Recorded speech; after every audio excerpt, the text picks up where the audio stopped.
Hello, this is the BBBBBBC News. Today we will tell you all the juicy stories we have for you today. Number 1. The Winnipeg General Strike. After the First World War, many Canadian workers struggled to make ends meet while employers prospered. Unemployment was high and there were many few jobs for veterans returning from war due to inflation, housing, and food being hard.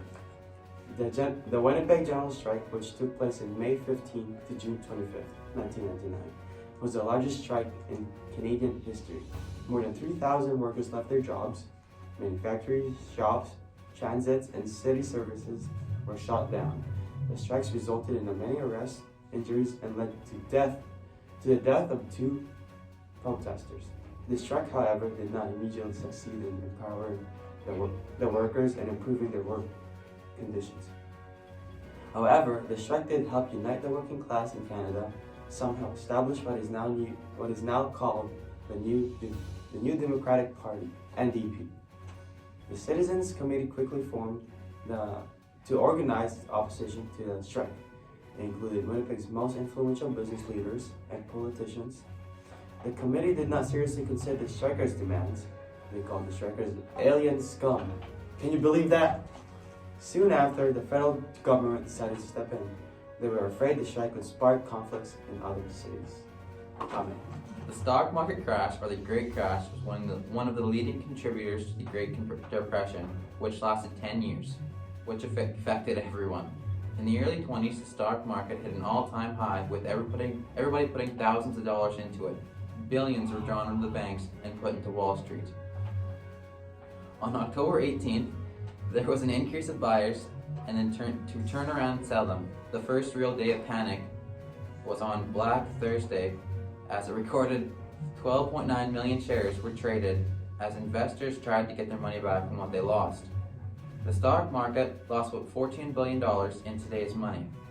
This was devastating to all the people who put their money in the stock market. And the banks, because they had no more money. They were all out. Most of them closed and could not reopen. A lot of people were mad at the banks because they couldn't get their money back from what they lost.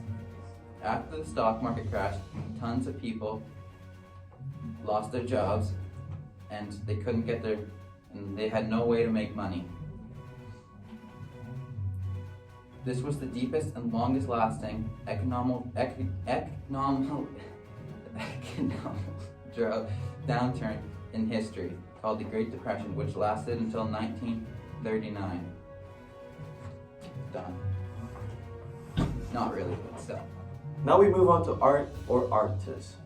Art during the 1900s was unique and important. Canada is filled with vast, unique sceneries from coast to coast, and this inspired artists to paint the land to show the amazing landscape Canada has to offer. Canadian art popularized even more the settlers' move. Good examples are the Indigenous people, along with their unique culture, which created most of the amazing pieces of art. They created art about their culture, their land, the animals, and of their gods. When settlers came to Canada, they brought in arts from across the world. This helped inspire art in Canada. Many use art to show expressions of the values of their countries. Here are some Canadian arts that have strong meaning and connection to their land. Sports. Canadian sports at the time were only increasing. They have just won another gold medal for figure skating, adding to their collection with the medals they have for hockey. Soon after, many more medals were achieved by Canadians during the Olympics. Canada became more diverse in sports, having medals in canoeing, basketball, long jump, and track. People such as Wayne Gretzky, Nancy Greene, Lionel Conacher, and Fanny Rosenfield will help influence and inspire people across Canada to help involve themselves in sports and support Canada athletes and sports. You know, Wayne Gretzky wasn't alive in the 30s, right? You see, even in the World War and Depression happening, sports were one of the few things that bond everyone together. Through tough times, sports distracted everyone from what was happening in the world and boosted everyone's feelings.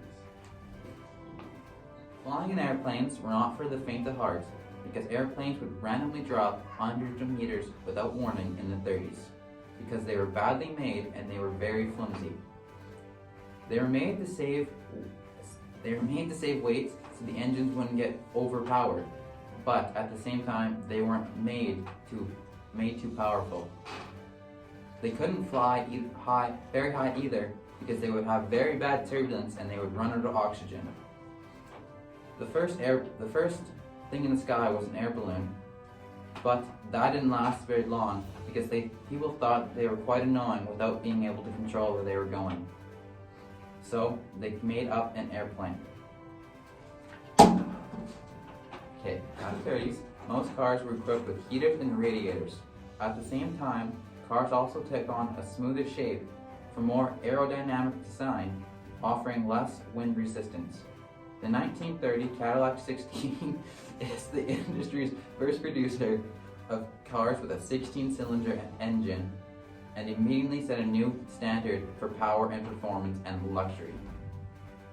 The radiator grille and shield were tilted slightly back, which made the car look more speedier in many new ways.